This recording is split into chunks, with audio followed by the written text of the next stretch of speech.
nama Allah, marilah bersama membumikan ayat-ayat surga. Allahumma salli ala Muhammad wa ala ali Muhammad.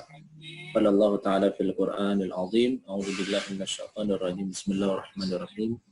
Ya ayyuhalladzina amanu kutiba alaikumusiyam kama kutiba alal ladzina min qablikum la'allakum tattaqun. Alhamdulillah, khafillah, segala puji bagi Allah yang berikan kita limpah nikmat di pagi hari ini. Nikmat iman, nikmat Islam, yang dengan dua nikmat ini sekecil apapun amal soleh yang kita lakukan, insya Allah akan Allah berikan ganjaran besok di hari akhir nanti. Jadi kalau tidak ada dua nikmat ini, nikmat iman dan Islam di dalam diri kita, maka sebesar apapun amal soleh yang kita lakukan, maka tidak akan Allah perhitungkan besok di yaumil akhir nanti. Dengan dua nikmat ini juga kemudian Rasulullah akan membela kita besok di hari akhir. Salawat dan salam kepada mari kita limpahkan pada utusan kita yaitu Rasulullah SAW, pada keluarga, sahabat serta umatnya. Yang mudah-mudahan kita semua menjadi umat beliau yang mendapatkan syafaatul uzma di hari akhir nanti. Selain syafaat Rasulullah yang kemudian kita nantikan di akhirat nanti, apabila ada dua syafaat lagi yang kemudian kita nantikan, yaitu syafaat dari tilawah Quran kita, ya, dan syafaat dari amal-amal saleh kita, salah satunya adalah berpuasa. Kafilah yang dimuliakan oleh Allah, materi yang diamanahkan ke saya tentang ibadah di Ramadan dalam masa pandemik seperti saat ini. Kafilah, pada prinsipnya kafilah bahwa adanya pandemik atau tidak, adanya musibah ataupun tidak, saat Ramadan datang, maka ayatnya sudah masyhur, kutiba alaikumusiyam. Maka ayatnya adalah diwajibkan atas kamu berpuasa. Iya. Dan seruannya adalah kepada orang-orang beriman secara keseluruhan. Maka sudah sepantasnya dan sudah menjadi kewajiban bagi kita seorang muslim, ya, untuk kemudian mengoptimalkan ibadah kita di bulan Ramadan. Yang utamanya adalah berpuasa. Ya. Kecuali ada uzur yang kemudian menghalangi kita, maka kemudian hal itu sudah dijelaskan di dalam Al-Quran maupun hadis-hadis. Bahwa ketika ada uzur yang syar'i, maka yang namanya berpuasa itu bisa digantikan di hari lain, atau kemudian digantikan dengan cara yang lain. Kafilah yang dimuliakan oleh Allah, ya, ayatnya sudah jelas ya, bahwa yang menjadikan Ramadan itu utama, yang pertama dikarenakan adanya perintah saum. Kemudian yang kedua dikarenakan syahrul Ramadan alladzi unzila fihil Qur'an hudan linnas. Bahwa yang kedua yang menjadikan Ramadan menjadi spesial adalah yang keduanya diturunkannya ayat Quran. Maka ikhwafillah, ya, setiap ibadah, setiap momen ibadah itu akan menurunkan nataij atau buah, natijah. Ya. Maka ketika masuk kita ke dalam madrasah Ramadan, ya, bulan yang dinanti-nanti oleh para ulama, oleh para salafus saleh, yang dikabarkan bahwa selepas Ramadan mereka 6 bulan berdoa agar ibadah mereka diterima. Dan setelah 6 bulan menjelang Ramadan, mereka kemudian berdoa agar dipertemukan dengan bulan Ramadan di tahun berikutnya. Sedemikian mereka rindu dengan kehadiran Ramadan. Di dalam sebuah tafsir dikatakan bahwa bulan Ramadan itu seperti Nabi Yusuf. Nabi Yusuf punya saudara 12 beserta Nabi Yusuf, dan Nabi Yusuf adalah Nabi yang kemudian paling dicintai oleh ayahnya.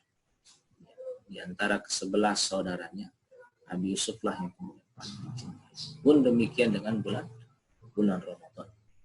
Maka bulan Ramadan adalah bulan yang paling dicintai oleh Rasulullah dan oleh para sahabat, sehingga mereka menanti-nanti kehadirannya.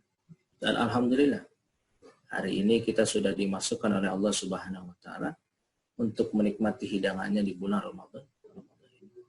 Maka sungguh kita tidak menjadi orang yang bersyukur jika kita tidak memanfaatkan bulan ini sebagai bulan bulan meraih atau memaksimalkan kita untuk meraih pahala yang Allah sediakan buat kita semua. Ikhwafillah, natijah dari bulan Ramadan adalah la'allakum tattaqun, agar menjadikan kita menjadi orang yang bertakwa di hadapan Allah Subhanahu wa taala. Dan untuk meraih natijah tadi, Allah menyediakan ujiannya. Ujiannya itu berupa saum. Dan saum ini bukan hanya saum Ramadan ini bukan hanya diwajibkan pada umat Rasulullah saja. Tapi Allah katakan bahwa kutiba alal ladzina min qablikum, bahwa disediakan saum Ramadan ini itu bukan hanya di kaum Rasulullah saja, di umat Rasulullah saja, tapi sudah kemudian diperintahkan sejak zaman dahulu. Bahkan dikabarkan di dalam tafsir Tabari, atau tadi malam saya membaca sebuah kitab, yang kemudian dijelaskan bahwa dari Hasan menjelaskan bahwa sesungguhnya namanya puasa Ramadan itu sudah diwajibkan kepada umat-umat sebelum umat Rasulullah. Dia diwajibkan kepada umat Yahudi, tetapi mereka meninggalkannya. Mereka meninggalkannya. Dan saum Ramadan juga diwajibkan kepada umat Nasrani, pengikut Nabi Isa. Tapi apa yang terjadi? Mereka kemudian meninggalkannya juga. Dikarenakan apa? Dikarenakan mereka menganggap bahwa saum di bulan Ramadan adalah sesuatu perkara yang memberatkan diri mereka. Maka ikhwafillah yang dimuliakan oleh Allah, sungguh berbahagia kita kalau hari ini kita selaku umat Rasulullah itu mampu untuk melaksanakan saum tersebut. Maka tujuan kita adalah fokus la'allakum tattaqun. Jadi natijah kita adalah menjadikan diri kita bertakwa. Maka jangan kemudian kita menjadi lalai. Nah, apabila Rasulullah pernah bersabda pada kita semuanya, dikabarkan dari Abu Hurairah, Rasulullah pernah bersabda bahwa beliau berkata, idza jaa Ramadan futihat abwaabul jannah wa ghulqa abwaabun nar wa sufidat asyayatin. Dikarenakan agungnya bulan Ramadan, Rasulullah kemudian memberikan keutamaan bulan Ramadan. Dan hadis ini sudah sering antum dengar, bertahun-tahun antum dengar, kemudian hari ini dibacakan lagi, dimurajaah lagi, diulang lagi. Bahwa idza jaa Ramadan, jika datang bulan Ramadan, futihat abwaabul jannah. Itu surga itu dibuka lebar-lebar. Apa maksud dengan dibuka lebar-lebar? Maksudnya adalah banyak amal-amal saleh yang kemudian Allah tebarkan di dalam bulan Ramadan ini, yang menyebabkan seseorang bisa masuk ke dalam surga Allah Subhanahu wa taala. Dan amal-amal yang kita cari tentu saja amal-amal yang dicontohkan oleh Rasulullah sepanjang bulan Ramadan, atau amal-amal yang kemudian sudah disahkan oleh syariat di dalam bulan Ramadan ini. Wa ghuliqat abwaabun nar. Kemudian pintu neraka ditutup. Maksudnya apa ikhwafillah? Dikarenakan ikhwafillah yang namanya kemaksiatan itu luar biasa, sangat minim sekali di bulan Ramadan ini. Tidak dikatakan tidak ada, tapi sangat minim. Sehingga ikhwafillah, dikarenakan kemaksiatan minim dilakukan baik secara bersamaan atau secara individu, maka pintu neraka itu tertutup. Jadi sebab orang itu tidak dimasukkan ke dalam neraka oleh Allah Subhanahu wa taala. Inilah yang menjadi kerinduan para sahabat. Kerinduan para sahabat. Bahkan ikhwafillah, di dalam asar-asar atau di dalam kisah-kisah kita sering mendengarkan bahwa para sahabat Rasulullah ketika bulan Ramadan itu mereka seperti melupakan dunia mereka. Perdagangan mereka tinggalkan. Majelis-majelis taklim mereka tinggalkan. Fokus mereka adalah menjadi abid, menjadi insan atau menjadi ahli-ahli ibadah di bulan Ramadan.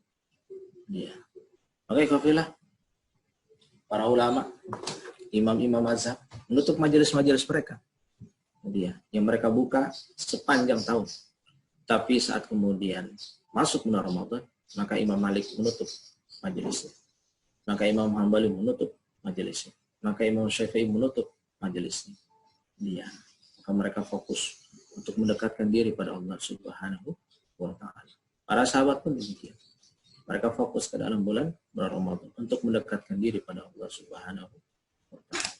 Ya. Maka mereka banyak yang melupakan perkara-perkara dunia. Alhamdulillah di tengah ujian yang kita rasakan hari ini dengan wabah COVID yang kemudian melanda dunia, maka kita dipaksa untuk menjadi abid di rumah.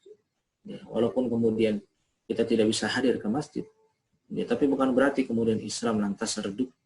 Ya, lantas kemudian kita tidak bisa mengoptimalkan Ramadan dengan baik. Bukan justru ada hikmah besar di balik ini. Yang tidak biasa kemudian tarawih bersama, kita jadi bisa tarawih bersama. Yang kemudian tidak biasa kemudian tadarus Quran bersama keluarga bersama, kita jadi bisa bersama-sama. Yang kemudian jarang kemudian bersalat berjamaah, baik wajib maupun sunnah bersama keluarga, kita menjadi kemudian orang yang paling sering karena akan wabah. Maka tetap ujian yang kemudian hadir di tengah kita, sebisa mungkin kita gali hikmahnya. Maksudnya tidak syaitan. Kemudian syaitan itu dibelenggu. Karena apa ya? Karena Rasulullah kemudian bersabda pada kita semuanya bahwa asyaitanu yajri min damin nas. Bahwa sesungguhnya syaitan itu berlari, berjalan di peredaran darah manusia. Maka saat orang kemudian berpuasa, syaitan itu kemudian terhalangi. Dikarenakan apa? Dikarenakan manusia tadi yang kemudian di hari-hari biasa syaitan bebas untuk kemudian membisiki segala macam.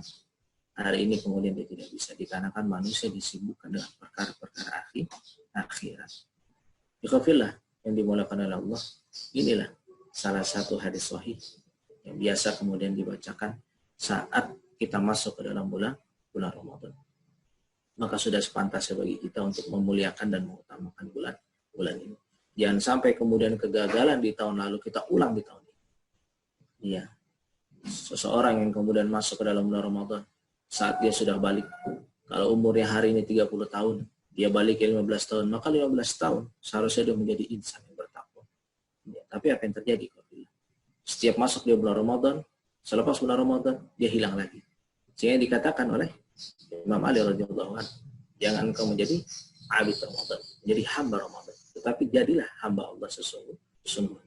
Selepas Ramadan hilang lagi ibadah, tidak tersisa sama sekali. Jadi, setelah Ramadan kemudian hilang semua yang dilakukannya. Kebaikan-kebaikan kemudian hilang. Maka ini yang ditakutkan oleh Imam Ali radhiyallahu anhu, bahwa dia menjadi hamba Ramadan. Ya kafilah yang dimulakan oleh Allah. Maka hari ini kita kemudian kristalisasi suasana Ramadan di tahun ini. Kita optimalkan agar dia bisa mengkristal. Setelah Ramadan ini tetap bisa kemudian kita jalankan dan kita amalkan di tengah kehidupan kita. Sehingga benar-benar kita menjadi orang-orang yang kemudian bertakwa di hadapan Allah Subhanahu wa Ta'ala. Kenapa? Karena Allah mengatakan innallaha yuhibbul muttaqin. Sungguhnya Allah mencintai orang-orang bertakwa. Ikhwafillah yang dimuliakan oleh Allah. Yang pertama ikhwafillah, yang membuat kita tidak akan gagal atau satu hal atau satu tips. Jadi jangan sampai kemudian kita gagal untuk menyambut Ramadan adalah satu.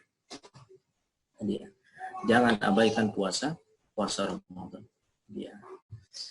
Tadi sudah dibacakan ikhwafillah hadisnya oleh Mas Afif.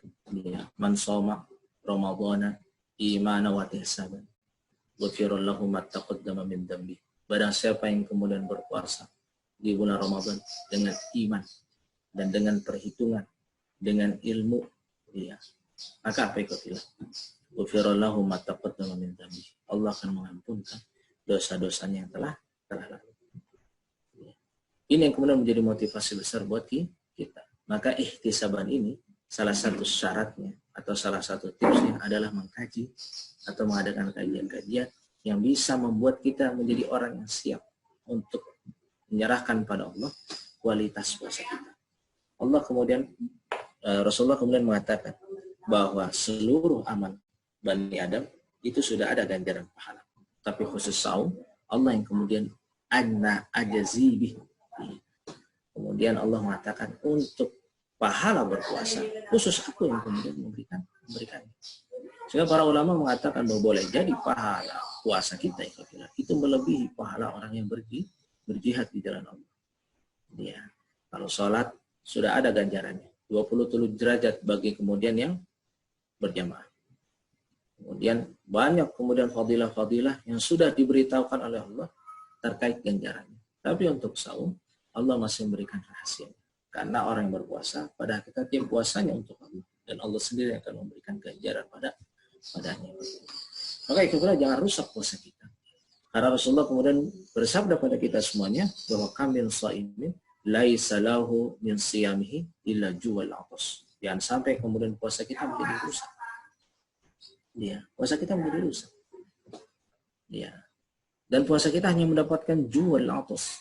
Ya, hanya mendapatkan lapar dan haus saja. Kenapa bisa demikian ikhwah? Dikarenakan kita berpuasa tidak imanan wahtisaban. Kita berpuasa tanpa ilmu. Padahal fondasi dari seluruh amal adalah ilmu. Fondasi dari seluruh ilmu, dari seluruh ilmu itu adalah keimanan. Jangan sampai kemudian puasa kita itu dikarenakan terpaksa itu.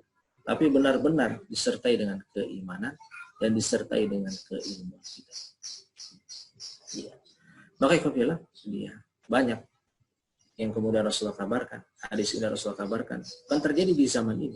Tapi di zaman Rasulullah kemudian masih hidup. Banyak orang-orang yang berpuasa hanya mendapatkan lapar dan haus saja.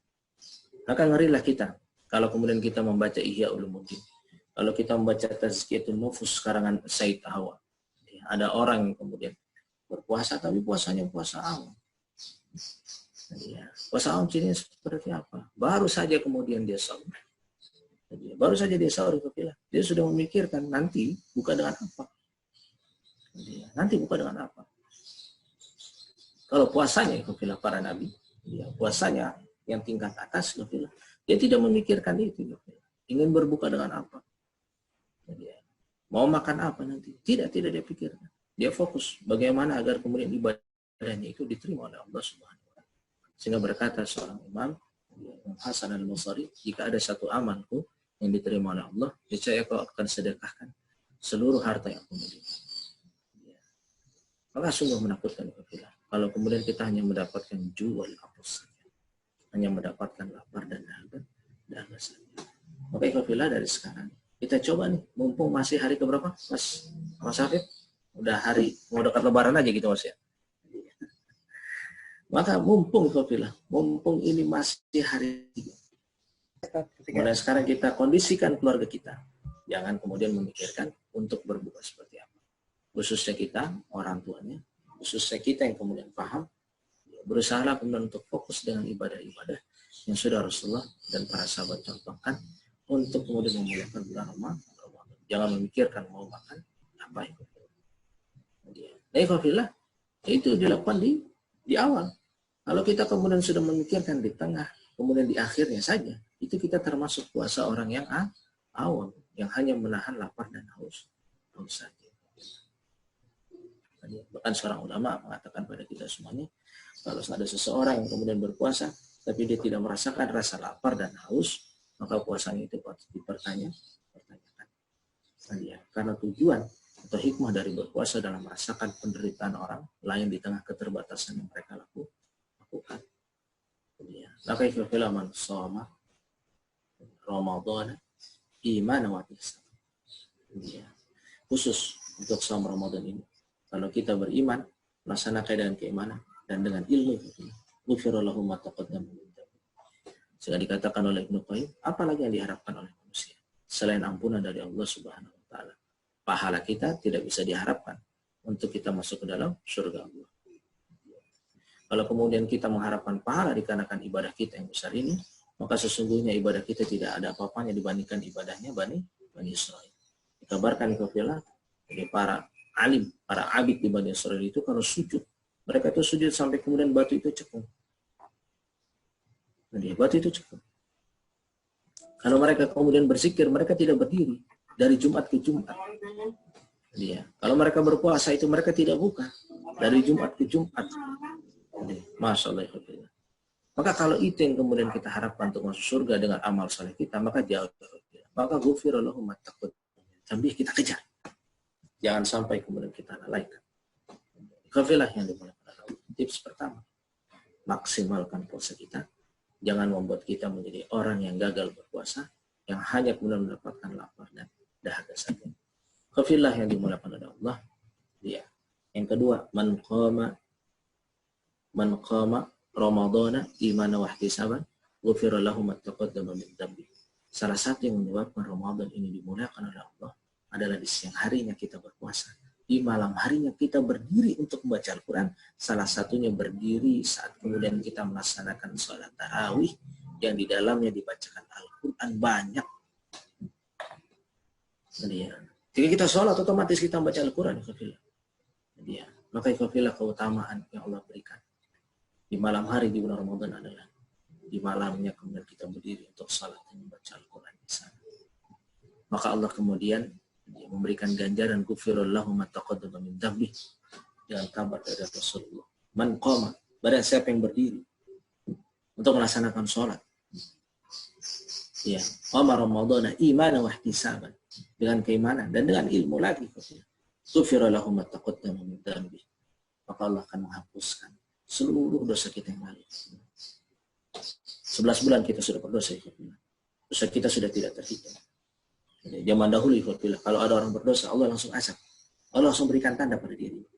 Tapi di zaman ini, di umat Rasulullah, dikarenakan kemuliaan umat Rasulullah, maka kemudian dosa tidak ditampakkan di hadapan kita semua. Tapi bukan berarti kemudian kita menjadi bukan menyebabkan kita menjadi justru membuat kita was-was. Apakah dosa kita itu sedikit atau banyak? Yang jelas dosa kita itu banyak. Dan tidak ada dosa yang banyak kecuali dihapus dengan ampunan. Dan tidak ada dosa yang sedikit kecuali itu dilakukan secara istimrar terus-menerus. Jadi kemaksiatan dilakukan terus-menerus itu akan menyebabkan banyak dosa kita. Dan tidak ada dosa yang besar kecuali dia akan dihapuskan dengan istighfar dan dengan ampunan atau dengan memohon ampun. Ikhwafillah yang dimuliakan oleh Allah Subhanahu wa taala. Maka ikhwafillah malam hari ini jangan kemudian kita sia-siakan. Jangan kemudian kita lalaikan malam-malam di bulan Ramadan kita dengan kegiatan-kegiatan yang kemudian tidak karuan. Rasulullah sudah mensyariatkan buat kita semuanya agar apa ya?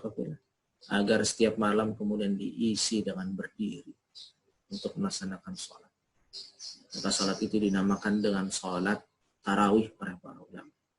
Tapi ingat ya, Rasulullah juga kemudian mengabarkan pada kita semuanya, kam min qa'imin laisa lahu min qiyamihi illa sahar. Berapa banyak orang yang kemudian berdiri untuk sholat, tapi dia tidak mendapatkan sholatnya, tidak mendapatkan ganjaran apa-apa. Jadi kenapa? Illa min sahar. Kecuali dia hanya mendapatkan lelah dan capek sambil. Ini menakutkan buat kita semua. Maka kita memerlukan iman dan wahtisaban. Sholat kita harus ikhlas. Jangan sampai sholat kita didasari oleh satu hal yang membuat sholat kita menjadi rusak. Sholat kita harus dengan ilmu sekali lagi. Nah, ikhwafillah yang dimulakan Allah. Jika ada seseorang yang siang harinya dia berpuasa, malam harinya dia isi dengan kemudian ibadah, maka tolong katakan pada kita, manusia macam apa itu kecuali dia adalah manusia yang mulia. Dia isi setiap menit dan setiap jamnya dengan kemuliaan yang luar biasa. Maka jangan sampai kemudian kita lalaikan. Untuk masalah bilangan rakaat sholat, maka terjadi khilafiyah di antara para ulama. Kita bisa dengar dari guru-guru kita. Ada Ustadz Abdul Somad, ada Ustadz Abi Hidayat, ada almarhum Ustadz Arifin Ilham. Mereka mencontohkan bagaimana mensiasati khilafiyah yang terjadi di kalangan umat. Maka sebaiknya kita adalah meningkatkan kualitas sholat kita. Meningkatkan kualitas sholat kita. Min qa'imin laisa lahu qiyami illa sahar. Maka ikhwafillah, salah satu indikasi sholat kita berhasil adalah inna sholata tanha 'anil fahsya'i wal munkar. Salah satu indikasinya. Saat kemudian sholat kita itu berkualitas atau diterima, bahwa sholat kita adalah tanha 'anil fahsya'i wal munkar. Sholat kita berhasil menjauhkan diri kita dari perbuatan keji dan perbuatan munkar. Dari perbuatan kemaksiatan dilakukan secara bersama-sama maupun kemaksiatan yang kita lakukan secara sendiri. Baik kemaksiatan yang kemudian direncana, baik kemaksiatan yang kemudian tidak direncanakan oleh kita yang terlintas beberapa saat sebelum kita melakukan kemaksiatan. Maka ikhwafillah, itu berarti sholat yang berkualitas. Maka jangan sampai kemudian selepas kita keluar dari Ramadan, kemaksiatan semakin jadi kembali lagi kepada kemaksiatan yang lain. Maka buat apa puasanya? maka buat apa salatnya? Buat apa? Nah dia, ikhwafillah yang dimulakan oleh Allah. Yang ketiga, ikhwafillah, jangan sampai kemudian kita gagal meraih takwa. Tips yang ketiga, agar kita tidak gagal meraih takwa, ikhwafillah. Dia ibadah yang kemudian harus kita perbanyak adalah syahrul Ramadan alladzi unzila fihi al-Qur'an hudan lin-nas. Bahwa di bulan ini, ikhwafillah, salah satu yang menyebabkan bulan Ramadan menjadi mulia adalah dikarenakan di bulan ini Allah menurunkan Al-Qur'an Al-Karim. Maka muliakanlah, ikhwafillah, bulan Ramadan sebagai bulan yang penuh dengan tilawah Quran kita. Tidak hanya tilawah, ikhwafillah, tapi penuh dengan tadabbur kita. Tidak hanya tadabbur, ikhwafillah, tapi kemudian hiasi juga dengan hafalan Quran kita, ikhwafillah. Kemudian para ulama ditanya. Para ulama ditanya, apa yang kemudian harus diperbanyak saat kemudian masuk ke dalam bulan Ramadan? Selain puasa, karena puasa menjadi kewajiban bagi kita. Selain tarawih, karena tarawih itu diserahkan. Maka para ulama mengatakan, perbanyaklah membaca Quran. Banyak orang yang tidak paham bahwa mulianya bulan Ramadan dikarenakan diturunkannya Al-Quran di bulan ini. Syahrul Ramadan alladzi unzila fihi al-Quran. Maka interaksi kita yang paling lemah terhadap Al-Quran adalah satu, tilawah. Itu paling lemah, ikhwafillah, di bulan Ramadan. Kemudian yang kedua, menjadikan Al-Quran ini hudan buat kita. Petunjuk di dalam hidup. Hari ini yang kemudian baru masuk level tilawah, oke, laksanakan terus. Itu tangga pertama, agar kita meraih kemuliaan, mendekatkan diri kita dengan Al-Quran. Ya. Tangga keduanya, antum jangan kemudian lupakan. Setelah antum puas dengan tilawah, antum kepilah, maka masuk kepada tangga yang kedua antum. Apa tangga kedua? Jadikan Al-Quran sebagai hudan. Jadi petunjuk di dalam hidup kita. Al-Quran menjadi imam kita. Al-Quran imam kita di depan. Jangan jadikan Al-Quran itu mahjur, sesuatu yang ditinggalkan. Jadi baca, tapi kemudian kita tidak amalkan. Jadi jadikan sebagai prinsip hidup. Ya. Maka bagus, Wafillah. Ya. Alhamdulillah saya diperkenalkan Odot. Sudah sering dengar besarnya komunitas ini, Wafillah. Dan baru berapa kali interaksi dengan Mas Afif dan diundang di majelis ini luar biasa. Tidak hanya tilawah ternyata. Tapi ada kajian-kajian Al-Quran seperti ini. Masya Allah. Yang kemudian membuat kita menjadikan Al-Quran itu sebagai hudan. Jadi hudan. Jadi hudan. Maka ikhwafillah, bagi orang yang kemudian hidupnya dekat dengan Al-Quran, maka dia menjadikan rujukan awal hidupnya adalah Al-Quran. Maka jadikan Al-Quran, ikhwafillah, sebagai rujukan buat kita di bulan Ramadan ini. Jadi ikhwafillah, kalau puasa wajib. Tarawih semua sudah melaksanakan. Tapi berapa banyak yang dekat dengan Al-Quran? Maka Masya Allah, para ulama, para sahabat Nabi, saat masuk bulan Ramadan, Utsman bin Affan, dari setiap satu hari, hatam satu kali Al-Quran.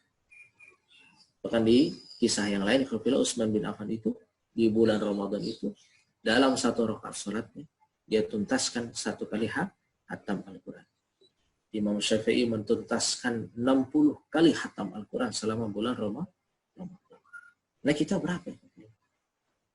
Kalau Imam Syafi'i hari ini hidup di tengah-tengah kita, dia sudah 6 kali hatam.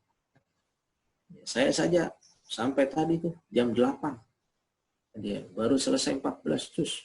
Luar biasa. Dia luar biasa. Peningkatannya memang jauh daripada bulan-bulan atau hari-hari sebelum Ramadan. Ya, tapi kita rasakan bahwa berkahnya bulan Ramadan semua ibadah menjadi ringan. Ya, mudah-mudahan di sini ya, setelah masuk bulan Ramadan tidak one day one juz lagi. Ya, one day 2 juz, 3 juz. Ya, bisa 4, ya, bisa 4 juz. Ya, karena apa? Karena para ulama ya, meningkatkan kuantitas dan kualitas bacaan Quran mereka di saat bulan Ramadan. Ya, Fafillah. Inilah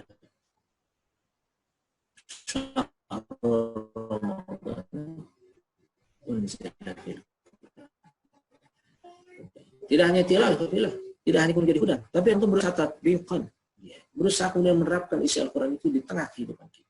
Maka para sahabat dikatakan jilul Quran, generasi Quran,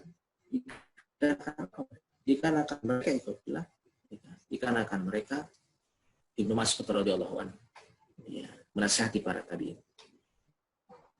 Mereka kemudian Ibnu Mas'ud berkata, wahai para tabi'in, wahai murid-muridku, Di zamanmu Al-Quran itu mudah sekali dihafal. Di zamanmu nih ya, Al-Quran itu mudah sekali dihafal. Jadi ya, itu bayangkan ya, hari ini banyak metode-metode Al-Quran. Ada setahun sudah hafal. Bahkan udah nggak tahunan lagi, udah bulanan sekarang. Jadi ya, saya punya keponakan 6 bulan hafal Quran. Jadi ya, 6 bulan hafal Quran. Kemudian pendederanya 3 bulan lagi. 3 bulan hafal Quran.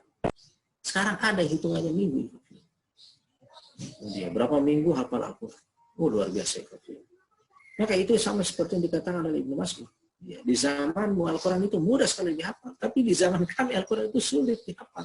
Padahal Ibnu Mas'ud itu sahabat Rasul yang Quran soleh apa ini? Ibnu Mas'ud itu penutur bahasa Arab. Dia mengerti bahasa Arab. Dia.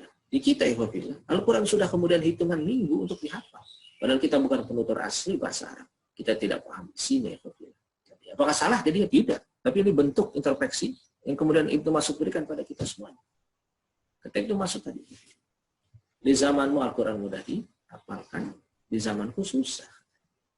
Tapi di zamanmu Al-Quran sulit sekali ditatbiqkan untuk diaplikasikan. Tapi di zamanku, jadi ya Al-Quran itu sudah diaplikasikan di dalam kehidupan sehari-hari. Yang itu dikit amat. Ya. Maka saya bilang tatbiqkan. Jadikan Al-Quran di bulan Ramadan ini, dia kita aplikasikan di dalam kehidupan sehari-hari. Ya. Kita yakin Al-Quran adalah petunjuk, maka aplikasikan di dalam kehidupan kita. Kita sampaikan di tengah-tengah keluarga kita. Saat qunut tarawih kita sampaikan. Ini loh maksud ahkamnya. Ini maksud ayat ahkamnya. Ya. Dari Al-Quran ini. Dari ayat ini. Tapi saya kualitasnya bukan kualitas ustaz. Ya sudah, antum beli kitabnya. Beli buku. Kemudian bacakan di hadapan keluarga antum. Ini loh maksud ayat ini. Antum beli tafsir. Bacakan kepada ayat-ayat itu kepada keluarga antum. Mumpung momennya seperti ini. Tidak ada yang sulit di dalam Al-Quran. Ya. Tidak ada yang sulit di dalam Islam. Semuanya mudah dan sudah disediakan. Ya. Maka ikhwafillah yang dimulakan oleh Allah.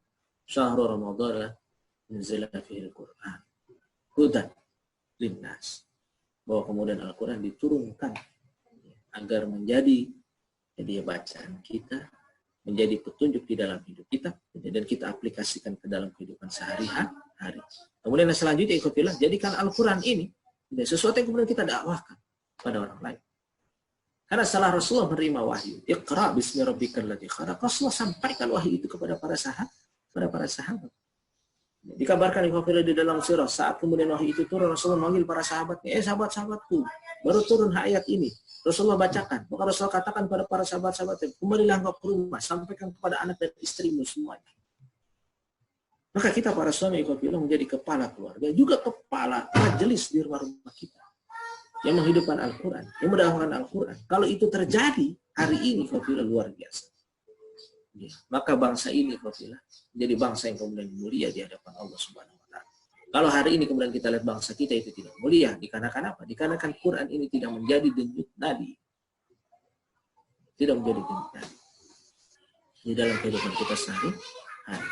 Kita diberikan Al-Quran, ya, tapi kemudian kita menjadikan Al-Quran sesuatu yang ditinggalkan. Maka mirip seperti yang dikatakan oleh Allah Subhanahu wa Ta'ala di dalam surat Al-Jumu'ah, "Matsalul ladzina hamilat Taurata tsumma lam yahmiluha kamatsalil himari yahmilu asfar." Kita seperti orang-orang Yahudi yang diberikan Taurat, orang Yahudi. Tapi menjadikan Taurat itu sesuatu yang kemudian hanya dibawa-bawa saja, tidak dibaca, tidak diamalkan. Maka Allah katakan bahwa kau Yahudi, kau seperti himar. Kau seperti keledai. Maka jangan lalaikan Ramadan ini. Jangan buat kita menjadi orang yang gagal di Ramadan ini. Maka tips yang ketiga, interaksi dengan Al-Quran diperbanyak. Kafilah yang dimulakan oleh Allah. Yang keempat, kafilah yang membuat kita menjadi insan yang bertakwa, kafilah di bulan Ramadan ini adalah menjaga lisan kita. Ini ya, menjaga lisan kita. Maka Rasulullah kafilah itu memberikan pesan pada kita semuanya bahwa wala fusuk. Jangan kemudian kata-kata kita itu melukai banyak orang. Dia atau kemudian wala sahar kalau tidak salah. Lupa hadisnya. Jangan kemudian kita membuat hal-hal yang lucu-lucuan di bulan Ramadan khusus. Bulan Ramadan ini adalah bulan yang kemudian kita menyedikitkan hal-hal yang sifatnya yang lucu-lucu. Alhamdulillah, iya. Puasa kita akan gagal kalau kemudian kita puasa, kita sholat, iya, kita tilawah, tapi lisan kita tidak bisa dijaga dengan baik. Yang kelima, alhamdulillah. Ini ya. Yang kelima. Dikatakan ikhwafillah kana Nabi sallallahu alaihi wasallam ajwadun nas. Rasulullah SAW di bulan Ramadan jadi ajwadun nas, orang yang paling dermawan. Jadi orang yang paling dermawan dibandingkan bulan-bulan berikutnya atau dibandingkan bulan-bulan sebelum. Ini pas sekali ikhwafillah dengan momen Covid kali ini. Saya punya tetangga ikhwafillah. Ya, itu sudah berapa tetangga saya yang sudah dirumahkan. Ya. Biasanya mereka itu untuk urusan makan, biasanya milih. Sekarang kalau kita berikan telur aja seperempat, itu luar biasa mereka berterima kasihnya pada kita. Ya. Luar biasa mereka berterima kasih. Kita kasih telur 1 kilo, luar biasa terima kasihnya mereka pada kita semua. Kita kasih beras mereka 2 liter, luar biasa itu. Ya. Luar biasa. Maka Rasulullah bilang di bulan Ramadan menjadi ajwadun nas. Jadi orang yang paling dermawan di antara manusia. Kalau Abu Bakar sudah sedemikian dermawannya, kalau Abdurrahman bin Auf sudah sedemikian dermawannya, kalau kemudian Utsman bin Affan sudah sedemikian dermawannya, maka Rasulullah itu paling dermawan di antara mereka. Dia paling dermawan. Kemudian dikatakan wa ajwadu ma yakunu fi Ramadan. Dan Rasulullah itu di bulan Ramadan lebih-lebih lagi dermawannya. Lebih-lebih lagi dermawan. Maka ikhwafillah, kalau antum punya kelebihan rezeki, walaupun hanya sedikit, walaupun hanya dengan kurma ikhwafillah, walaupun hanya dengan air ikhwafillah, walaupun dengan minuman ikhwafillah, antum ingat dengan hadis Nabi bahwa ada orang yang kemudian dijauhkan dari api neraka dikarenakan hanya sedekah sebutir kurma saja. Hanya sedekah sebutir kurma saja. Ada seorang pelacur yang ingin bertobat pada Allah Subhanahu wa taala. Di tengah jalan dia menemukan anjing yang kesusahan. Maka tobatnya itu diterima dikarenakan dia memberikan makhluk Allah ini minuman. Hanya air. Hanya air. Apalagi di bulan Ramadan ini. Apalagi di bulan Ramadan ini. Maka yang dulu kita lihat bahwa itu adalah sedekah yang sepele, antum jangan. Maka buat program di dalam hari-hari antum di bulan Ramadan. 3 hari sekali antum berusaha untuk memberikan takjil kepada tetangga antum. Kemarin saya sudah berikan takjil kepada teman saya. Kalau ada tetangga antum yang kemudian berjualan di masa Covid ini, beli kopi. Beli, ambil sebagian lagi katakan, nih silakan yang mau beli, ambil gratis. Bilang saya yang bayarin. Gitu ya. Saya di keluarga saya katakan begitu ke istri saya. Seminggu sekali, paling lama, atau 3 hari sekali kita berikan santapan takjil berbuka buat orang lain. Teman kita, tetangga kita. Ya, kita berusaha mengikuti Rasulullah. Kalau Rasulullah setiap hari, setiap saat di bulan Ramadan mampu berbuat baik, kita berusaha. Mudah-mudahan ada 1 butir nasi, atas 1 butir kurma. Ada 1 butir makanan yang Allah jadikan wasilah kita untuk kemudian dijauhkan dari api. Dan makanan tadi akan bersaksi di hadapan kita bahwa diberikan dengan keikhlasan. Ajadun nas. Maka jangan sia-siakan bulan Ramadan kita ini. Ya. Alhamdulillah. Taruh kain celeng odot. Setiap pagi untuk sedekah di sana. Sedekah. Ya. Jangan lupa. Kalau itu nanti dia mau antum lakukan, itu sedekah saja. Motivasi anak-anak. Ya, untuk mau sedekah. Nah, ikhwafillah itu. Ya. Nah, selanjutnya ikhwafillah tips. Ya. Agar kita kemudian mendapatkan gelar bertakwa. Ada 1 yang kemudian diabaikan oleh banyak orang. Tasahharu fa inna fis sahur barakah. Jadi ada yang merasa orang sehat sehingga tidak membutuhkan sahur. Maka sahur. Tasahharu fa inna fis sahur barakah. Ya, sahur. Sekuat apapun kita tetap sahur. Walaupun hanya dengan segelas air, sebutir kurma. Karena di dalam sahur itu ada keberkahan. Dan sahur inilah yang menjadi pembeda antara puasanya orang Yahudi, orang Nasrani, dan puasanya seorang Muslim. Seorang Yahudi dan Nasrani, dia tidak melakukan sahur. Dia tidak melakukan sahur.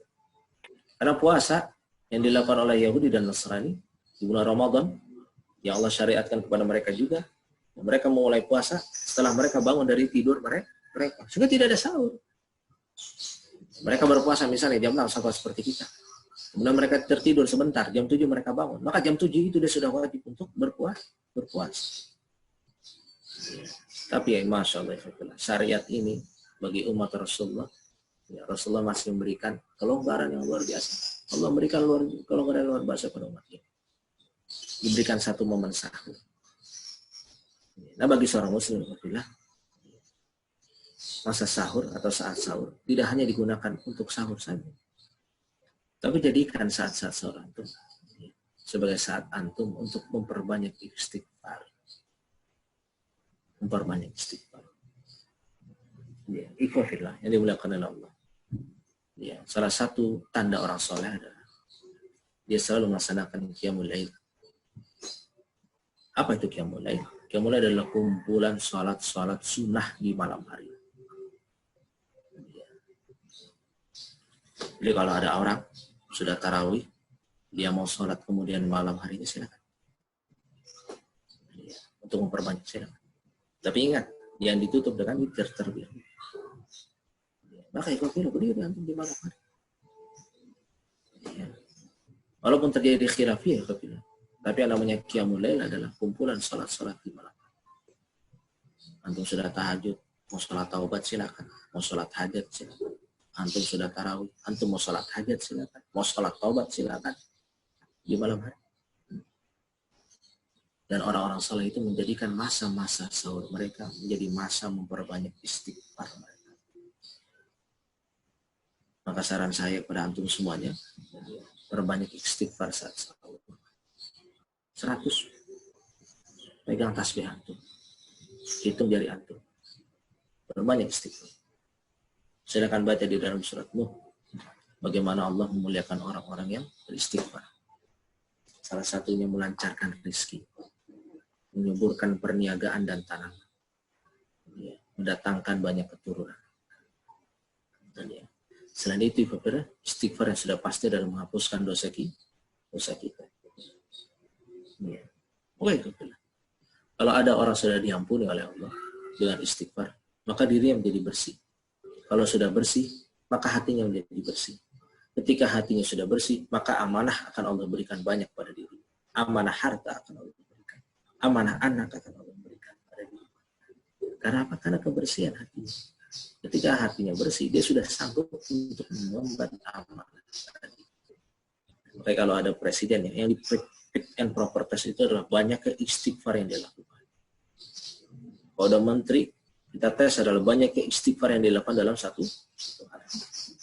Kalau pada Pak RT, Pak RW, banyak istighfar yang dilakukan semuanya satu hari. Ya. Kalau kemudian istighfar sudah banyak pula, dia jadi orang yang kemudian paling sanggup untuk mengemban amanah. Ya. Kafilah selanjutnya. Ya. Selanjutnya adalah iktikaf. Tapi kita berdoa pada Allah Subhanahu. Ya, mudah-mudahan kemudian kita bisa beritikaf di bulan Ramadan ini di tengah bahaya COVID yang melanda. Karena apa ya, itikaf adalah sesuatu yang tidak pernah Rasulullah tinggalkan. Bahkan tahun terakhir Rasulullah meninggal, Rasulullah beritikaf sebulan penuh di bulan Ramadan. Yang biasanya Rasulullah hanya melakukannya di Ashrul Awakhir, di 10 terakhir di bulan Ramadan. Ya, hari ini kita tidak bisa. Jadi ya. Tapi bukan berarti kalau kemudian tidak bisa, kita tidak niatkan. Harus kemudian kita tetap niatkan. Ya, mudah-mudahan dengan niat ini, kafilah, ya Allah ganjaran, memberikan ganjaran, dia bahwa kita termasuk orang-orang yang beriktikaf.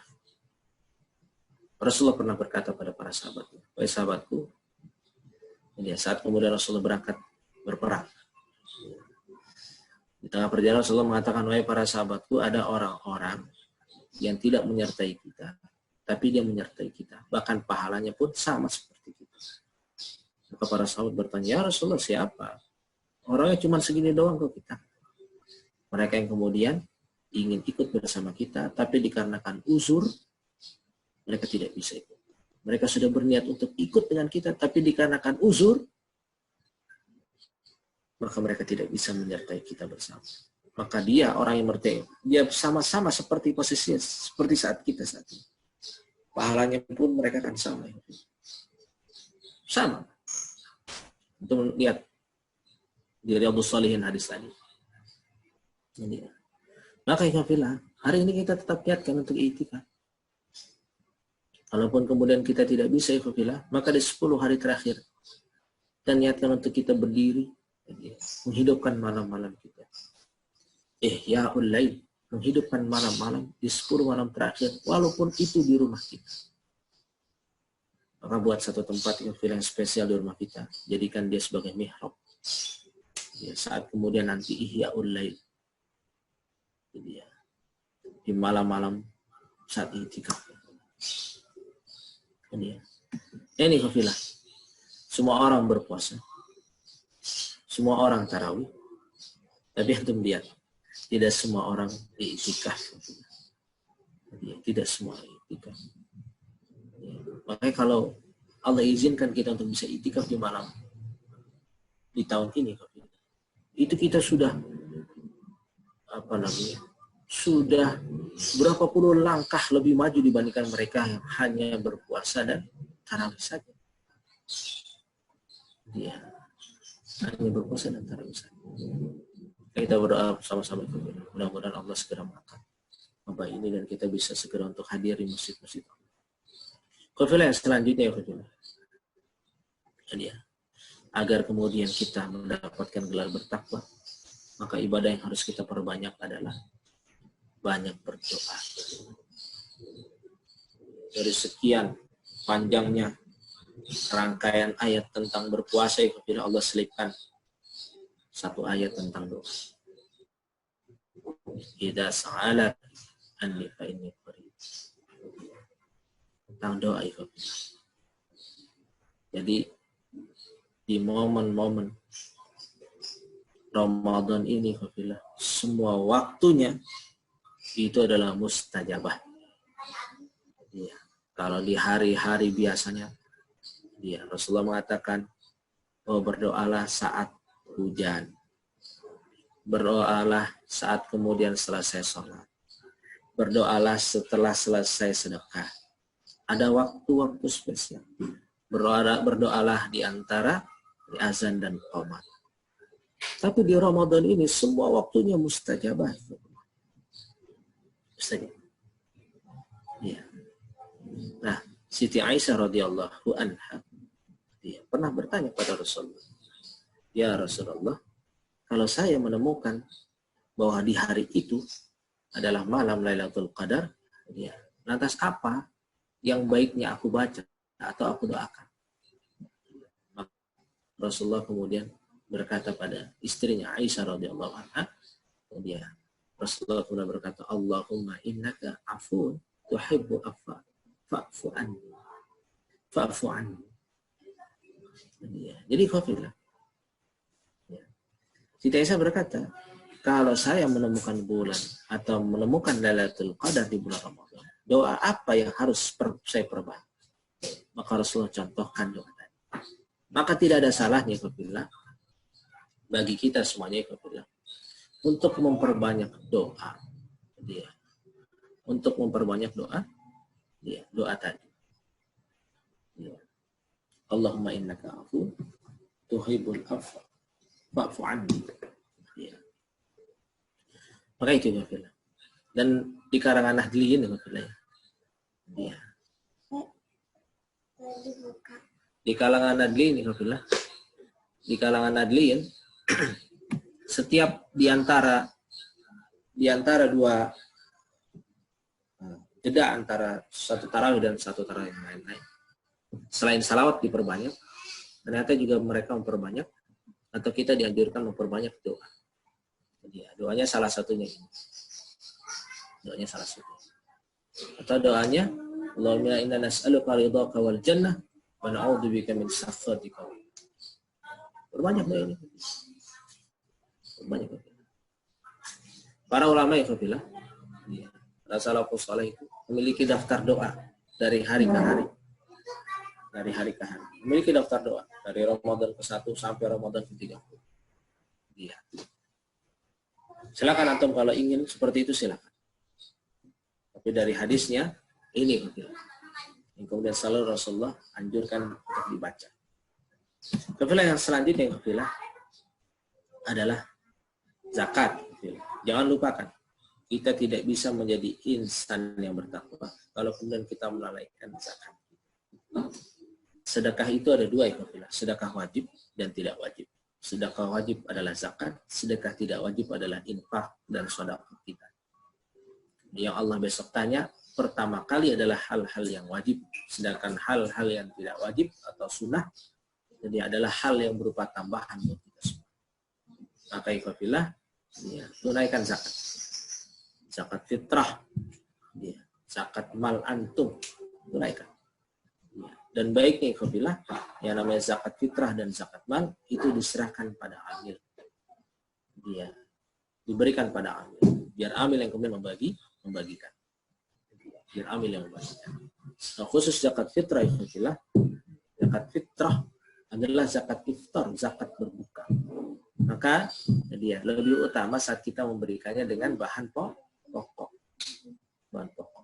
Makanya di beberapa masjid kalau ada orang ingin membayar zakat itu tidak dengan uang. Iya, dia diminta untuk membeli beras. Nah, gitu. Pihak masjid itu menyerahkan atau menyediakan beras. Karena yang bilang zakat fitr ini, ya, seperti Idul Fitr. Id adalah kembali. Fitr kembali berbuka. Sedangkan zakat fitr adalah zakat untuk kita bisa berbuka dan makan kembali. Makanya kafilah, salah satu fadilah zakat fitr adalah mengakhirkan zakat kita. Dia mengakhirkan zakat kita. Dia. Jadi jangan antum di awal-awal, jangan di awal-awal untuk berzakat. Dia. Walaupun kemudian para ulama mengatakan boleh zakat itu di tengah bulan kalau hal itu sangat dibutuhkan oleh umat Islam. Kalau hal itu sudah dibutuhkan oleh sangat dibutuhkan oleh umat Islam. Ya seperti itu. Dia. Maka zakat jangan dilupakan. Yang membuat amal kita itu tersangkut antara bumi dan langit disebabkan kita tidak menuntaskan zakat kita. Ya, tidak menuntaskan zakat. Kafilah yang dimuliakan oleh Allah Subhanahu wa taala. Yang terakhir kafilah. Ini ya, setelah Ramadan kafilah. Yang terakhir yang kemudian dilakukan oleh kita. Kita akan menjadi insan yang bertakwa kafilah. Ya. Kita kafilah akan menjadi insan yang bertakwa kafilah manakala setelah kita selesai Ramadan. Dia kita masih kemudian prima ruhiyahnya. Maka Rasulullah mengatakan pada kita semuanya, man shoma ramadhana summa atba'ahu sittah min syawal kana kasiyamid dahr.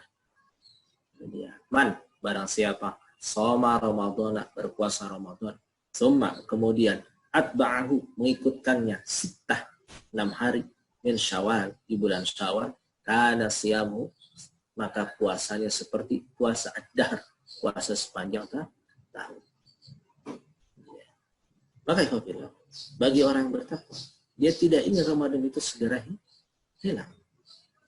Ya. Maka dia kemudian setelah selesai Idul Fitri di hari pertama, dia kemudian melanjutkannya dengan puasa 6 hari di bulan Syawal. Kalau 10 hal ini kita berikhtiar untuk kemudian kita tuntaskan dia, maka kita jadi teringat dengan hadis Nabi saat Rasulullah ingin naik ke atas mimbar di tangga pertama mimbar Rasulullah kemudian mengatakan ya, amin. Ya. Di tangga kedua Rasulullah kemudian mengatakan amin. Di tangga ketiga kemudian Rasulullah mengatakan amin. Kemudian Rasulullah berkhutbah. Setelah itu kemudian Rasulullah turun. Sahabat bertanya, ya Rasulullah, apakah ada wahyu baru? Yang menyembuhkan engkau berkata amin. Oh tadi saat aku naik mimbar pertama, Jibril ada di sampingku. Dia minta agar aku mengamini doa. Dia. Pertama, Rasulullah kemudian mengatakan salah satu dari 3 tangga tadi. Rasulullah mengatakan, ya Muhammad, dia tolong aminkan. Dia dikatakan bahwa sungguh rugi seseorang yang kemudian masuk dakhala Ramadan, dia masuk ke dalam bulan Ramadan, kemudian dia keluar dalam bulan Ramadan, fala yughfir lahu, tapi dia tidak diampuni oleh Allah Subhanahu wa taala. Dia raghiba anfun, sungguh rugi, sungguh terprosok. Orang kemudian masuk ke dalam bulan Ramadan, tapi setelah keluar dia tidak diampuni oleh Allah Subhanahu wa taala. Maka ikhwafillah, mudah-mudahan dengan ibadah-ibadah tadi Allah menggerakkan kita menjadi orang bertakwa dan Allah memberikan ampunan pada kita di bulan Ramadan. Maka setelah Ramadan ikhwafillah, tetap jaga stabilitas dengan kemudian kita berpuasa 6 hari di bulan Syawal. Wallahu a'lam bishawab. Mudah-mudahan itu yang bisa itu saja mungkin yang bisa Anda sampaikan. Mudah-mudahan bisa kita aplikasikan di dalam kehidupan kita di dalam Ramadan ini. Sehingga kita menjadi insan yang bertakwa dan menjadi insan yang diampuni oleh Allah Subhanahu wa taala. Itu saja mungkin yang bisa saya sampaikan. Al-haq min rabbikum fala takunanna minal mumtarin. Assalamualaikum warahmatullahi wabarakatuh. Waalaikumsalam warahmatullahi wabarakatuh. Jazakallah Ustadz Heru Kabaryanto tentang materinya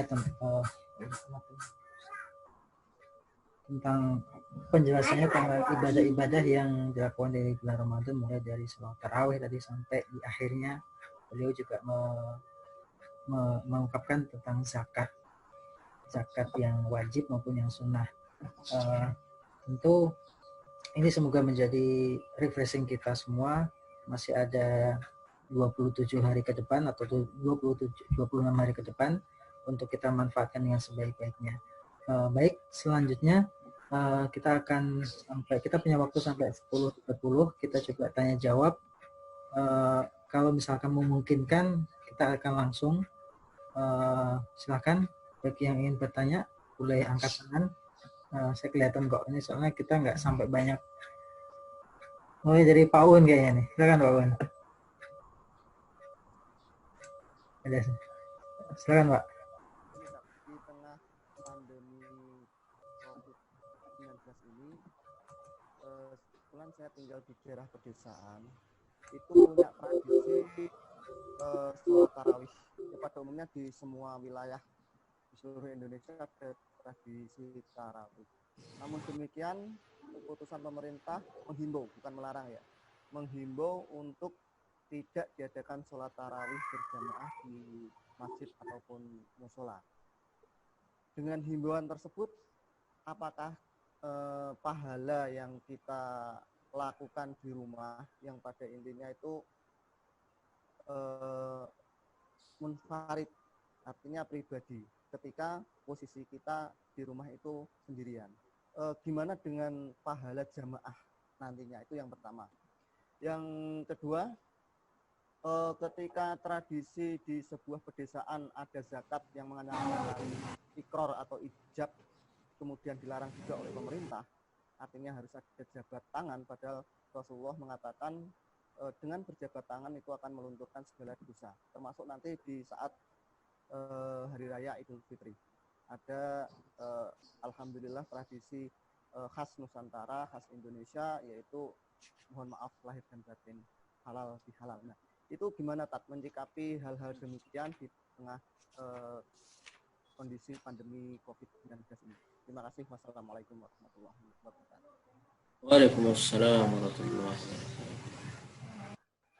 wabarakatuh. Langsung jawab Mas Hafid atau ditampung? Jawab ya langsung ya? Ya, langsung gitu. Baik. Terima kasih pada Ustaz Un ya atas pertanyaan-pertanyaannya. Barakallahu fiik. Yang pertama terkait dengan tarawih, ya. Maka ikhwafillah, kalau kita baca hadis-hadis dia bahwa Rasulullah itu hanya kemudian melaksanakan tarawih secara berjamaah di 3 hari di awal saja.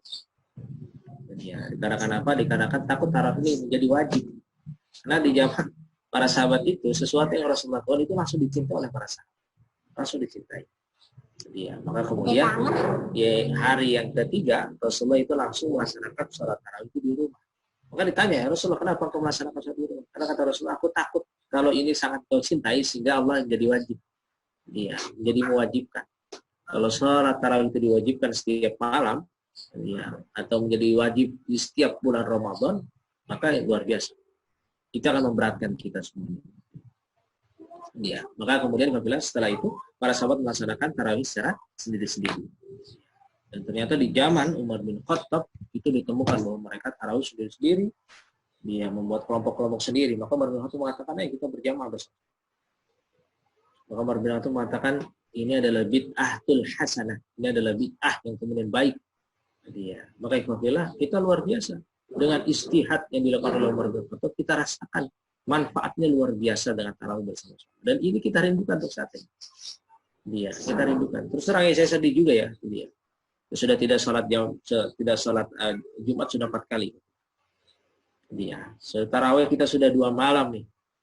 Dia 3 malam kita sudah tidak sholat tarawih berjamaah bersama masyarakat. Masjid di dekat rumah saya pun dia itu kemudian syiar juga, ya masya Allah. Tapi apa itu? Kita tetap kemudian mengikuti saran para ulama dan para umara kita.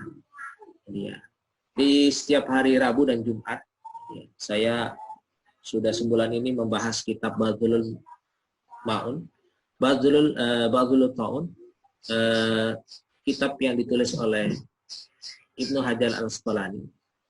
Kitab itu adalah kitab referensi tentang wabah taun yang paling lengkap yang pernah ditulis oleh para ulama. Dan mengapa Ibnu Hajar Al-Asqalani, penulis atau penyusun kitab Bulughul Maram tadi, menulis hal tersebut? Ya, karena dia terenyuh. Karena pada saat dia menulis kitab itu kondisi di daerahnya pada saat itu sedang terkena wabah taun juga sama seperti kita. Dia sama seperti kita. Dia. Dan kenapa kemudian beliau menulis itu? Dikarenakan ada seruan dari para ulama dan para umara di zaman dahulu agar kemudian masyarakat berkumpul untuk mengadakan istighosah atau doa bersama selama 1 jam di lapangan, dipimpin oleh ulama-ulama. Sehingga ulama terpecah menjadi 2. Ada yang kemudian mengatakan jangan ikut, ada yang kemudian mengatakan silakan ikut. Maka Ibnu Hajar Asqalani menjadi ulama yang tidak ikut dengan ulama-ulama yang mengatakan bahwa jangan. Ya. Karena saya pernah membaca kata Ibnu Hajar Asqalani, seorang ulama di zaman dahulu namanya Syekh Al-Munbiji, di dalam kitabnya Al-Mubtada, dia mengatakan pada kita, mengabarkan pada kita bahwa dulu di Damaskus, di daerah Suriah, itu terjadi wabah selama 15 tahun. Disebabkan apa? Disebabkan tidak ada physical distancing dan social distancing. Di saat wabah, mereka justru mengadakan istighosah. Padahal itu saya cari di dalam hadis, di dalam atsar, di dalam kisah-kisah salafus saleh, saat ada wabah, tidak diperbolehkan orang itu untuk masuk ke dalam daerahnya, dan yang ada di dalam tidak boleh kemudian keluar dalam daerah. Dan mereka menjaga jarak satu dengan yang lainnya. Jadi, maka wabah itu berlangsung selama 15 tahun di Damaskus. Siapa yang mengabarkan? Yang mengabarkan adalah Syekh Munbiji di dalam kitab yang ditulis oleh Ibnu Hajar Al-Asqalani. Kitabnya namanya Badlul Ma'un fi Fadlil Ta'un. Ya, saya beringat tuh judul kitabnya. Itu saya sedang bahas selama sebulan ini. Dia sedang bahas. Saya yang ngaji ya, saya ngaji. Ya, bukan saya yang mengkaji, saya ngaji. Ya, ke guru saya. Ya. Itu luar biasa. Dia. Maka kemudian Ibnu Hajar mengabarkan. Ibnu Hajar itu tinggalnya di Kairo. Mengabarkan. Jadi di bulan Rabiul Awal, di bulan Jumadil Akhir, wabah itu terjadi. Seminggu yang menjadi korban 40 orang. kemudian ada suruhan istighosah, maka istighosah dijalankan, orang-orang berdoa, sholat di tengah lapangan, 1 jam saja, habis itu mereka pulang. Maka sebulan berikutnya, ikhwafillah, itu 1 hari, itu yang terkena wabahnya itu sebanyak 1.000 orang meninggal dunia. Itu yang membuat Ibnu Hajar sedih dan menulis kitab ini akhirnya. Menulis kitab itu. Dan menyuruhkan pada kita, jadi memberikan warisan pada kita semuanya, ini, kalau ada wabah seperti ini, ayo social distancing. Ya, social distancing. Memang kita dipaksa untuk bersabar sejenak, agar kita bisa segera masuk ke dalam masjid. Jadi ya, maka benar, jadi MUI hanya menghimbau, tidak bisa. Yang memaksa harusnya pemerintah. Jadi ya, kalau MUI sifatnya hanya himbau. Di negara-negara lain seperti di Arab Saudi dan negara-negara Arab yang lain, itu mereka sudah sifatnya memaksa. Umar mereka sudah turun mengunci setiap masjid. Jadi ya, tapi masjid tetap diadakan azan. Tetap menerima zakat. Jadi ya, maka ikhwafillah bagaimana baiknya ikhwafillah, maka saya lebih prefer kalau kemudian kita mengikuti himbauan ulama. Jadi ya, himbauan ulama. Ya, adapun kemudian para ulama yang kemudian masih melaksanakan, tafadhol, dipersilakan. Mereka punya hujah masing-masing kalau kita dalam rangka menjaga maslahat. Dan di dalam prinsip kaidah usul fikih, menjauhi mudarat itu lebih diutamakan dibandingkan kita meraih manfaat. Kemudian yang kedua terkait dengan zakat. Ya. Kebiasaan di masyarakat kita, ya saya juga bertahun-tahun jadi ambil zakat di lingkungan ya. Memang di kebiasaan di kita itu, kita kalau berzakat itu ada ijab. Di masyarakat kita ada ya, salam. Bahkan salamnya itu di atas beras biasanya. Jadi di atas beras. Jadi ya, sambil didoakan ya, sambil didoakan. Ikhwafillah. Dia, apakah ini dicontohkan atau tidak ikhwafillah? Tapi jelas, yang namanya bersalaman, dia, yang namanya mendoakan itu ada di dalam syariat Islam. Jadi tafadhol itu tidak jadi masalah buat kita. Walaupun ada sebagian dari kita kemudian mengatakan bahwa hal itu adalah bentuk sesuatu yang diada-adakan. Jadi ya, kalau kita salaman mau melunturkan dosa. Jadi ya, mendoakan adalah suatu kebaikan. Jadi ya, suatu kebaikan. Nah, yang sekarang kemudian keliru ikhwafillah. Jadi ya, saya lagi yang zakat itu memang harusnya ditagih. Zakat itu ditagih. Ambilnya itu harus keliling. Ya, sekarang masjid-masjid ya, setelah saya sekarang, saya dulu itu karena masih jadi pemuda masjid gitu ya, itu saya keliling-keliling lagi zakat rumah-rumah menjadi amil. Ya, sekarang kita yang suruh datang ke masjid, jadi ya, padahal amil itu sifatnya adalah menarik zakat, bukan hanya zakat fitr, tapi mengingatkan zakat mal. Jadi ya, mengingatkan zakat mal. Nah, zakat fitrah dan zakat mal ini jangan antum lupakan, karena itu adalah sedekah yang wajib. Sedekah yang wajib. Kemudian yang ketiga, ikhwafillah, terkait dengan halal bihalal, halal bihalal atau salam-salaman di kita saat Idul Fitri. Maka ikhwafillah, karena ada seruan dari para ulama kita, maka berusaha kemudian kita untuk social distancing. Ya, social distancing juga.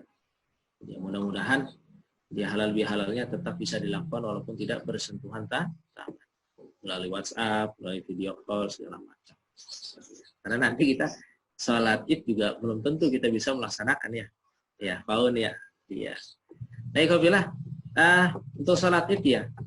Saya kemarin begitu Mas Afif itu ngasih amanah saya tentang ibadah-ibadah di bulan Ramadan, saya jadi kebayang itu.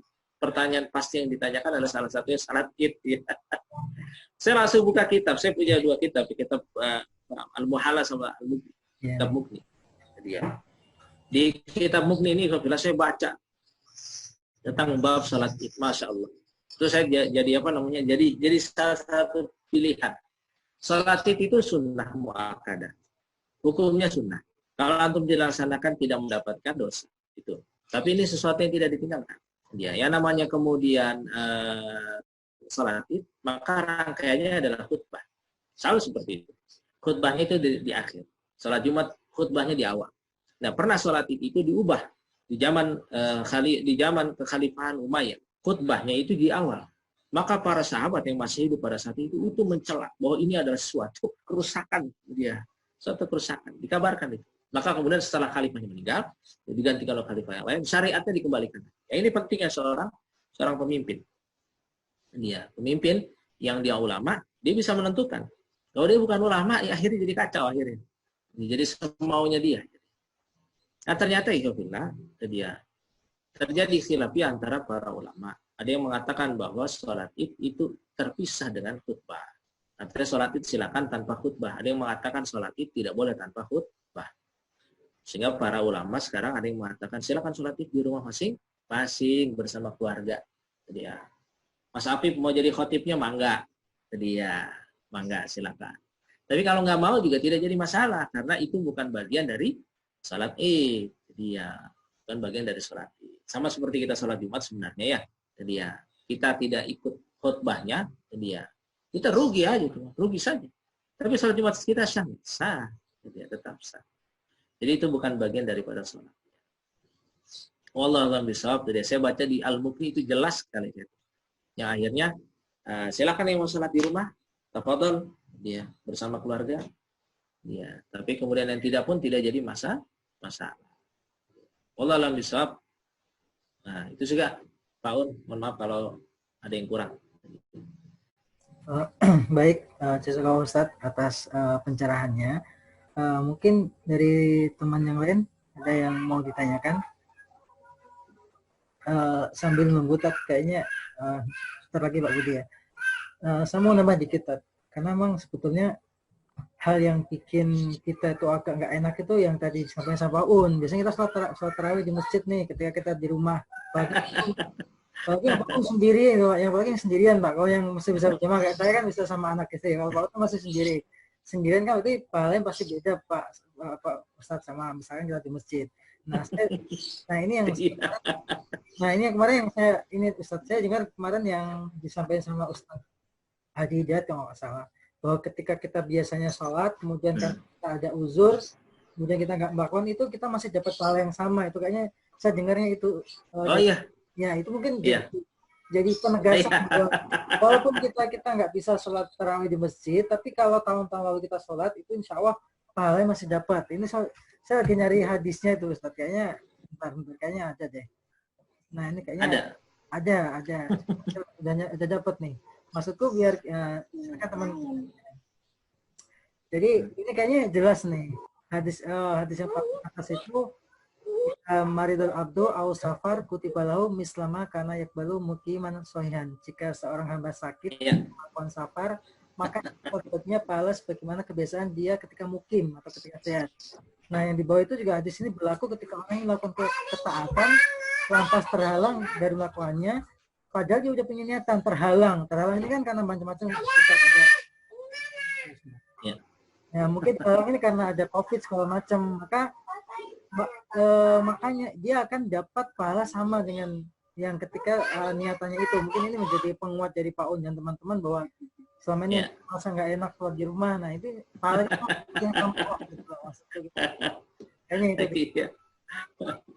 Nah itu mungkin apalagi yang jomblo benar-benar kerasa banget nih, biasanya dapat 27 ini kok dapat ini tetap akan paling sama gitu loh, karena ini ya jadi kita nggak usah lah kok kayaknya nggak enak gitu kan. Soalnya memang gini, kalau saya sharing memang di masjid saya aja di Puri Permatan masih ikhtilaf nih antara sholat isya sama sholat tarawih atau enggak. Ada sebagian pengurus yang masih melaksanakan, ada beberapa yang nggak boleh, akhirnya jadi panas. Jadi ya mungkin belum menyimak Ustadz Heru tadi cerita tentang itu. Sebenarnya kan kalau masih ke ulama dahulu memang seharusnya udah nggak sholat tarawih lagi kan. Iya betul Mas. Gitu. Jadi kita dan pahala kita social distancing pahalanya jihad ya. Iya pahalanya jihad Masya Allah. Jadi kita bersabar itu pahalanya jihad. Iya. Baik, selanjutnya ke Ustadz Budi ya, silakan teman-teman Ustadz. Iya. Di unmute sendiri nih. Ada pertanyaan ya? Iya. Di chat ya. Cara ada siaran langsung sholat id, bolehkah kita ikut sholat id menggunakan Zoom? Itu tidak boleh ya? Iya, itu tidak boleh. Misalnya siaran langsung dari radio, dari kita kalau boleh kayak begitu, kita bisa sholat Isya berjamaah via Mekah dan Madinah. Gitu. Waktunya beda itu. Iya, ada beda aja gitu. Jadi tidak bisa ya Pak Budi ya. Jadi kita tetap melaksanakan sholat di rumah saja.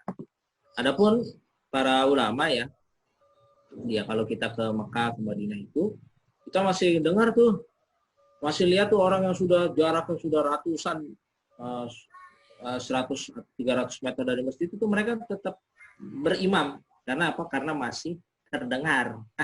Masih terdengar di lingkungannya. Jadi mereka masih bisa berimam dengan yang ada di dalam Masjidil Haram dan ada di Masjid Nabawi. Jadi kalau pakai secara langsung live by Istiqlal gitu ya, tidak.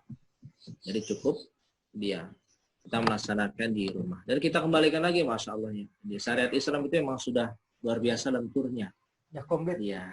Kita cukup dikasih 5 saja dari sholat yang wajib dan itu bisa dilaksanakan di mana saja. Dan para ulama luar biasa. Sholat 5 waktu itu hukumnya itu khilaf antara satu dengan yang lainnya. Sholat 5 waktu di masjid hukumnya apa? Ada yang mengatakan wajib, ada yang mengatakan sunnah, ada yang mengatakan sunnah muakkadah, ada yang mengatakan fardu kifayah. Ternyata setelah kita pelajari, jadi dari berbagai macam mazhab luar biasa. Jadi kalau sholat wajib itu benar-benar wajib dilaksanakan di masjid, itu repot para dokter yang sekarang menangani COVID. Jadi mereka tidak bisa sholat di masjid, kena hukum wajib, semua dosa semuanya. Jadi yang sakit itu otomatis mereka harus terlunta-lunta datang ke masjid. Maka syariat ini luar biasa. Jadi kita nikmat sekali berislam kalau dengan ilmu. Walau alam bisa. Jadi nggak usah rame-rame ya, Mas Afif ya, di Puri Permata biasa saja tuh dia. Jadi yang mau sholat tarawih silakan, kita nggak usah gontok-gontokan, biarin.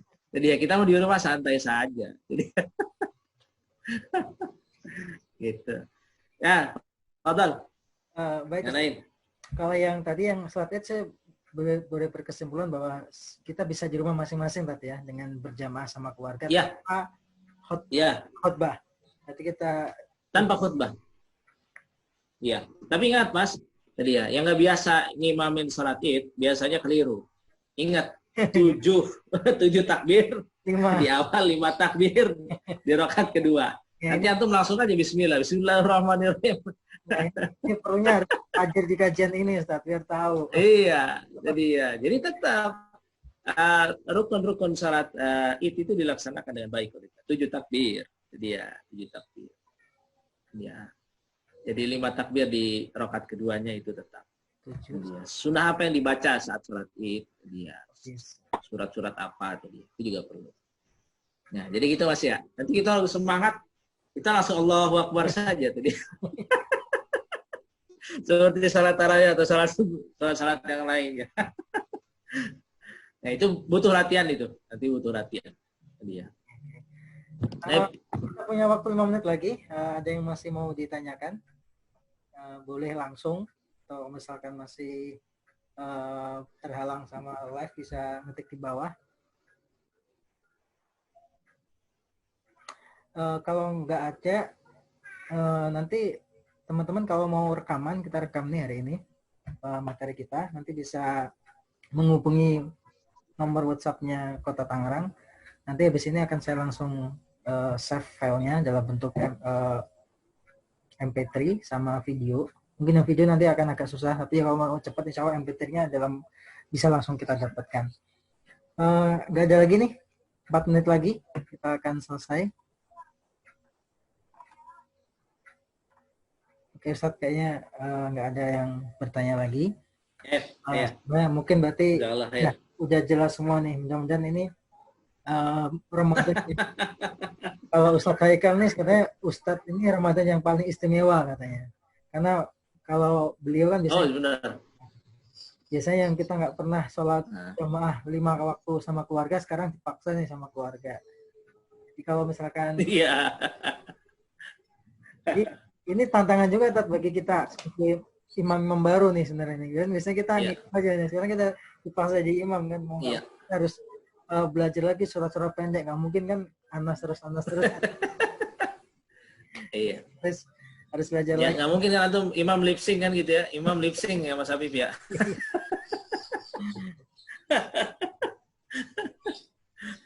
Tayo. Oke, Tat, Iya. kita punya waktu 3 menit. Mungkin kita tutup dengan doa, Tat, ya.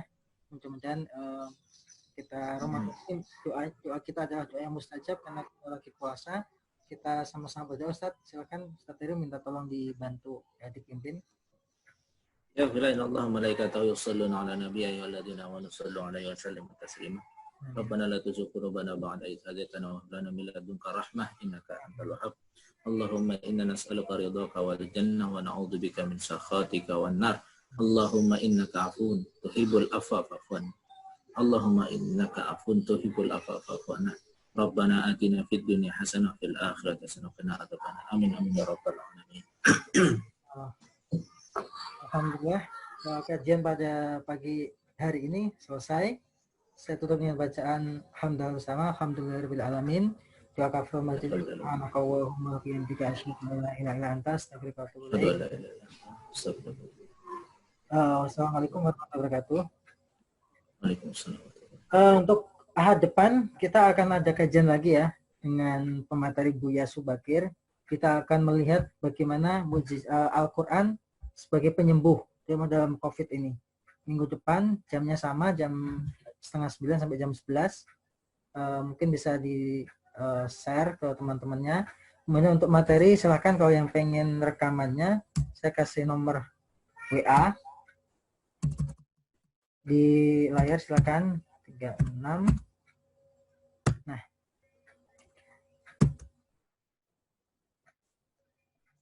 Nah, silakan nanti teman-teman WA ke kita, nanti akan untuk video akan kami kirimkan, nanti kasih linknya untuk 085 7-nya 5 kali 6236. Nanti silakan WA ke nomor itu, nanti akan saya kasih linknya untuk rekaman pada pagi hari ini. Mungkin itu yang dapat saya sampaikan. Kurang lebihnya saya mohon maaf. Wabillahi taufiq wal hidayah. Assalamualaikum warahmatullahi wabarakatuh. Salam sehat.